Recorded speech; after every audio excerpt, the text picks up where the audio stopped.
प्रभु के पवित्र नाम की स्तुति हो। एक बार फिर हम प्रभु के कदमों में आए हैं।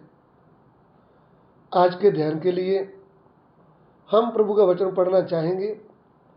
पहला पतरस उसका 2 अध्याय उसका 4 और 5 वचन। First Peter chapter 2 verse 4 and 5।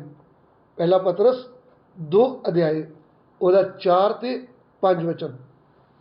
ਜਿਹਦੇ ਕੋਲ ਤੁਸੀਂ ਆਏ ਹੋ, ਜਾਣੋ ਇੱਕ ਜਿਉਂਦੇ ਪੱਥਰ ਕੋਲ, ਜਿਹੜਾ ਮਨੁੱਖਾਂ ਕੋਲੋਂ ਤਾਂ ਰੱਦਿਆ ਗਿਆ, ਪਰੰਤੂ ਪਰਮੇਸ਼ਰ ਦੇ ਪਾਣੇ ਚੁਣਿਆ ਹੋਇਆ ਅਤੇ ਅਮੋਲਕ ਹੈ। ਤੁਸੀਂ ਆਪ ਵੀ ਜਿਉਂਦੇ ਪੱਥਰਾਂ ਦੀ ਨਿਆਈ ਹੋ ਕੇ ਆਤਮਿਕ ਘਰ ਉਤਰਦੇ ਜਾਓ, ਭਈ ਜਾਜਕਾਂ ਦੀ ਪਵਿੱਤਰ ਮੰਡਲੀ ਬਣੋ, ਤਾਂ ਜੋ ਤੁਸੀਂ ਉਹ आत्मिक बलिदान चढ़ाओ। आमीन। उसके पास आकर, जिसे मनुष्यों ने तो निकम्मा ठहराया, परंतु परमेश्वर के निकट चुना हुआ और बहुमूल्य जीवता पत्थर है, तुम भी आप जीवते पत्थरों के समान आत्मिक घर बनते जाते हो, जिसे याजकों का समाज। आमीन। यहाँ पे पतरस प्रेरित प्रभु के चुने हुए भाई बहनों को एक पत्र लिखता है। उनको याद दिलाता है, जिसके पास तुम आए हो मानो एक बहुमूल्य जीवते पत्थर के पास। तो मेरे प्रिय भाइयों बहनों, हम इस बात को समझें कि इस पृथ्वी में हम मनुष्यों को लेकर के हमारे अंदर प्रभु का जीवता वचन डालकर हमें परमेश्वर के लिए एक आत्मिक घर बनाने के लिए परमेश्वर की योजना है। आप और मैं जो प्रभु की कलीसिया में आए हैं, हमारे लिए प्रभु की योजना है कि हम प्रभु के रहने के लिए एक आत्मिक घर बन जाएं। इसलिए परमेश्वर ने आपको और मुझे चुन लिया है, क्योंकि हमारा प्रभु यीशु आत्मिक जीवता पत्थर है। आत्मिक घर जो परमेश्वर के वास करने के लिए घर बन रहा है, आत्मिक तौर पर सयोन में वो बन रहा है। शरीर के तौर पर इस पृथ्वी में उसकी तैयारी हो रही है। इसलिए प्रभु यीशु पूरे जगत के लिए अपना प्राण क्रूस के ऊपर दे दिया है। तीसरे दिन मुर्दों में से जी उठे। उन्होंने नींव डाल दिया है परमेश्वर के लिए सदा रहने वाला आत्मिक घर, जो कलीसिया है प्रभु की, जिसको हम कलीसिया बोलते हैं। कलीसिया को भी बहुत सारे नाम दिए गए।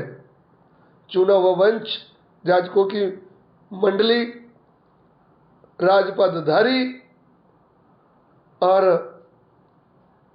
आत्मिक घर, बहुत सारे नाम प्रभु ने कलीसिया को दे रखे हैं। उन सभी नामों के बारे में हम नहीं विवरण कर रहे और ना ही सीख रहे हैं। हम खाली परमेश्वर का घर, आत्मिक घर, जिसमें परमेश्वर सदा काल रहना चाहते हैं, वो घर इस पृथ्वी में तैयार हो रहा है। और वो आत्मिक घर कैसे बन रहा है? परमेश्वर के पवित्र और सामर्थी वचन से। क्योंकि पाप के कारण मनुष्य मरा हुआ है। मरा मनुष्य जो है, उसका आत्मा प्राण पाप के कारण मर गया है, उस मरे हुए प्राण आत्मा को परमेश्वर, जिंदे परमेश्वर के अंदर से जो जिंदा वचन निकलता है, वो वचन मनुष्य के कानों के द्वारा उसके मन में, उसके प्राण आत्मा में जाना अति जरूरी है।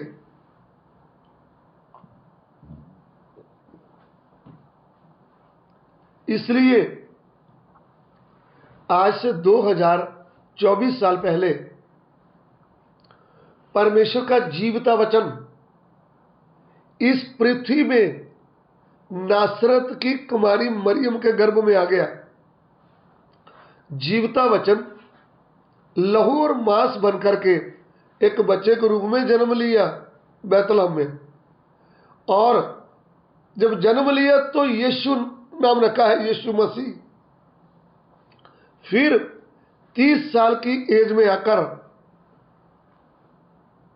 3 साल इस पृथ्वी में मनुष्यों के साथ बातें की, अपनी सामर्थ्य को प्रकट किया।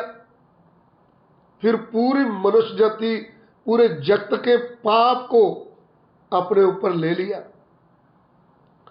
और क्रूस पर अपना प्राण दे दिया और उनका शरीर कब्र में रखा। वह तीसरे दिन मुर्दों में से जी उठा, कब्र से भी शरीर समेत जिंदा होकर बाहर आया और अधोलोक से भी बाहर आया। जितने भी लोग तड़फन वाली आग में गए हैं अधोलोक में, वो एक भी वापस नहीं आया, आज भी उधर तड़फ रहे हैं। लेकिन एक ही है जो तड़फने वाली आग से भी बाहर आ गया, और जितने लोग कब्र में डाल दिए गए, मिट्टी के साथ मिट्टी मिल गई, एक भी कब्र में से जिंदा होकर बाहर नहीं आया। केवल प्रभु यीशु मसीह तीसरे दिन मुर्दों में से जी उठकर कब्र से बाहर आया। तो प्रभु ने मृत्यु के ऊपर जय पाया। इसलिए उसने जिंदा होने के बाद चेले लोगों को आज्ञा दिया, सारे जगत में जाकर सर्वत्र सृष्टि के सामने सुसमाचार प्रचार करो, और जो विश्वास करे और बपतिस्मा ले उसी का उद्धार होगा। सो चेले लोगों को यह आज्ञा दिया कि पूरे जगत में जाकर प्रचार करना है। क्या प्रचार करना है? कि पाप और अपराधों के कारण मरने वाले लोगों, आपके लिए जीवन दाता इस पृथ्वी में आया है। जीवन देने वाला इस पृथ्वी में आकर क्रूस पर अपना प्राण दिया है, मुर्दों में से जी उठा है। उसके ऊपर विश्वास करने से आपको अनंत जीवन मिलेगा। और जितनों ने उस जीवते प्रभु के ऊपर, प्रभु यीशु के ऊपर विश्वास किया, उसको अपना प्रभु और परमेश्वर करके ग्रहण किया, पिता पुत्र पवित्र आत्मा के नाम में डुबकी का बपतिस्मा लिया, वो मुर्दों में से जिंदा हो गए, वो भी जिंदा पत्थर बन गए। हमारा प्रभु यीशु जीवता पत्थर है, वह हमारी नींव है, वह हमारा आधार है। हम उसके ऊपर विश्वास करते हैं और विश्वास के द्वारा हम भी बन गए जीवते पत्थर। अभी परमेश्वर के लिए हम जीवता घर बन रहे हैं। परमेश्वर युग न युग तक इस जीवते घर में वास करेगा। ये पृथ्वी जाती रहेगी, आकाश जाता रहेगा, समुद्र आगे को है ही नहीं, पूरी दुनिया का न्याय किया जाएगा। ये पृथ्वी और आकाश बदल दिए जाएंगे और दुष्ट लोग, शैतान की शक्तियां सब आग की झील में डाले जाएंगे। फिर ये पृथ्वी आकाश बदल दिए जाएंगे, नया आकाश और नई पृथ्वी होगी। उस पृथ्वी में परमेश्वर अपने घर में वास करेगा। जीवता परमेश्वर जीवते घर में वास करेगा सदा काल के लिए।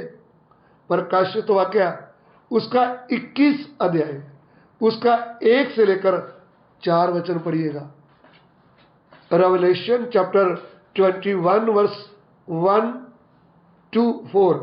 प्रकाशित पोथी 21 अध्याय उदा 1 तो लेकर 4 तक। फिर मैंने नए आकाश और नई पृथ्वी को देखा, क्योंकि पहला आकाश और पहली पृथ्वी जाती रही थी और समुद्र भी ना रहा। फिर मैंने पवित्र नगर नए यरूशलेम को स्वर्ग से परमेश्वर के पास उतरते देखा। वह उस दुल्हन के समान थी जो अपने पति के लिए श्रृंगार किए हुए हो। फिर मैंने सिंहासन में से किसी को ऊंचे शब्द से यह कहते हुए सुना, देख, परमेश्वर का डेरा मनुष्यों के बीच में है। वह उनके साथ डेरा करेगा और वे उसके लोग होंगे, और परमेश्वर आप उनके साथ रहेगा और उनका परमेश्वर होगा। हालेलुया। यहां पे आखिरी समय की बात बताया गया है। परमेश्वर की योजना को प्रकट किया गया है। सो मेरे प्रिय भाइयों बहनों, आप जब प्रभु यीशु के ऊपर विश्वास करके उसके घर में आप आए हैं, उसकी कलीसिया में आप आए हैं, आपका निशाना क्या है? आपका लक्ष्य क्या है? क्या आप शरीर की आशीषें लेने आए हैं जो नाश होने वाली है, या फिर शरीर की बीमारी से चंगाई लेने आए हैं, या फिर शरीर को दुष्ट आत्मा परेशान करता उसके लिए छुटकारा पाने आए, या फिर बड़ा धनी बनने आए हैं प्रभु के पास आकर? मेरे प्रिय भाइयों बहनों, ये सब पृथ्वी का है। दुकान, मकान, घर, नौकरी, बैंक बैलेंस, खेती, जमीन, सोना चांदी, रुपया, ये सब यहां का है। ये हमें इधर ही छोड़कर खाली हाथ वापस जाना है। आज प्रभु के घर में जब जाते हो, कलीसिया में जाते हो, प्रभु के भवन में जाते हो, आपको समझ में क्या आया है?